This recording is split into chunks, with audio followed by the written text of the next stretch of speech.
Today, I want to talk about how the shorts are desperately creating synthetic shares, how the number of synthetics has quadrupled over the last few months, and how they will likely continue increasing significantly until the shorts' demise. So stay tuned and let's make some money.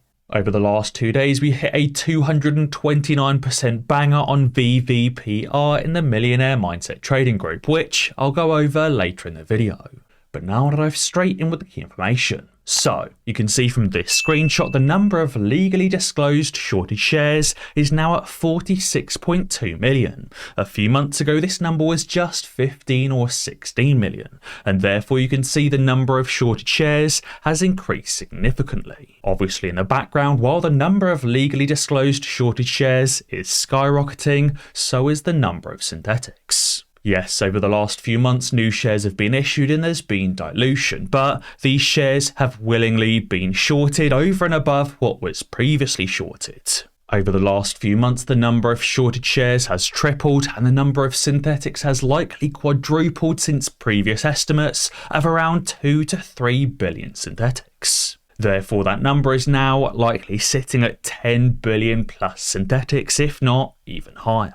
You can see that even in just the last 24 hours alone, that number of shorted shares has increased from 42.7 million now up to 46.2 million.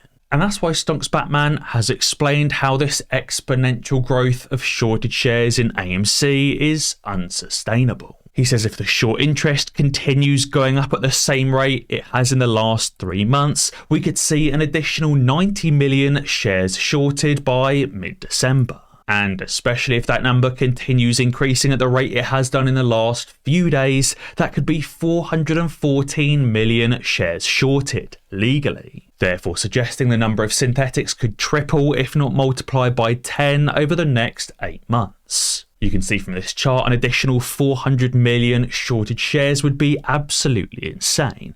But what's really interesting about this chart is we can see the dramatic increase in the number of shorted shares has been ever since AMC's reverse split. The price has only been falling since the split due to the suppression from the shorts. Obviously, retail investors haven't been selling. Therefore, the price hasn't been decreasing due to supply and demand. The price has been decreasing due to the increase in the number of shorted shares. Therefore, I can confidently say without the number of shares being shorted that we've seen over the last few months, AMC's share price would actually be increasing. Charles Payne knows this. Charles Payne knows there's something funny going on, and that's why Charles Payne is still holding AMC, as at today, the 3rd of April 2024. Charles Payne also knows that the bank run of 2023 could easily happen again. This article is saying that regulators have yet to address the system's vulnerability to the sudden depositor withdrawals.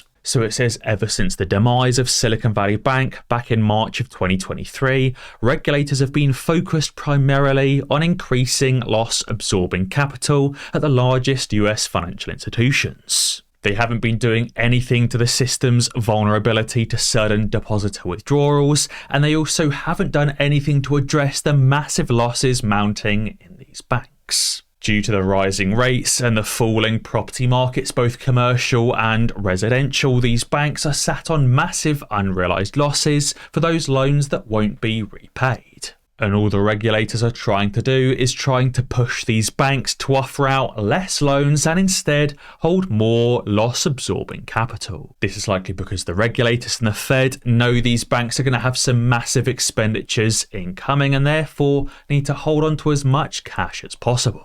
As I said guys, today we played VVPR over the last 2 days since its news release for a whopping 229% total gains. VVPR released news yesterday which I alerted at that $3 breakout level, and yesterday it ran to highs of around $7.74. This morning VVPR broke through that $7 region and also ran all the way to around $10 per share. We had Green Trader locking in 50% gains on VVPR, Profitable locking in 33% profits. Arif took tons of small trades from $4 all the way to over $9, and Shazad also took trades from $6 all the way to $8.67. trades. So guys, be sure to join the Millionaire Mindset Trading Group and remember that 100% guaranteed refund policy if the educational videos and trade ideas don't help you to make a singular profitable trade in 30 days. Be sure to join using the link in the description below. On top of this, as Kristen has tweeted, banks are currently facing a $2 trillion wall of property debt, according to an American brokerage. She said, and this is why the Fed is proposing stricter rules and is worried about more banks going under, and too big to fail creates big problems. So even the Fed, even JP Morgan and even other major institutions are warning of more banks going under, like I've been suggesting over the last few months. And Newmark, a real estate advisory and brokerage company, said the estimated $2 trillion of US commercial real estate debt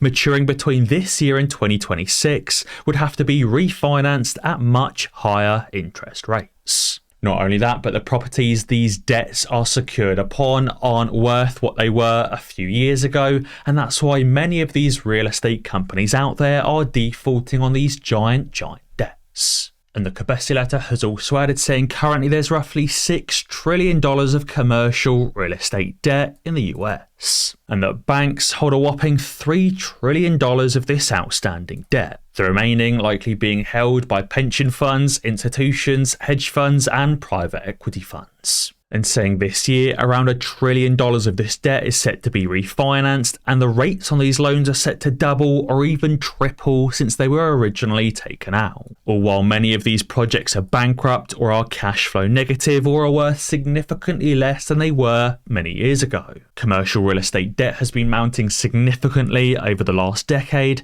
and these banks are taking on larger and larger and larger losses. And as we start seeing more and more banks collapsing after these unrealized losses become realized losses, the market will start crashing alongside. And obviously, when that happens, there will be some squeezed candidates that stand out and experience short squeezes during that period of market turmoil. And of course, number one and number two on that list are both AMC and GameStop. But guys, be sure to let me know what you think down in the comments below. And as always guys, be sure to ding that notification bell, because that way you'll be alerted when I upload a new video. Cheers.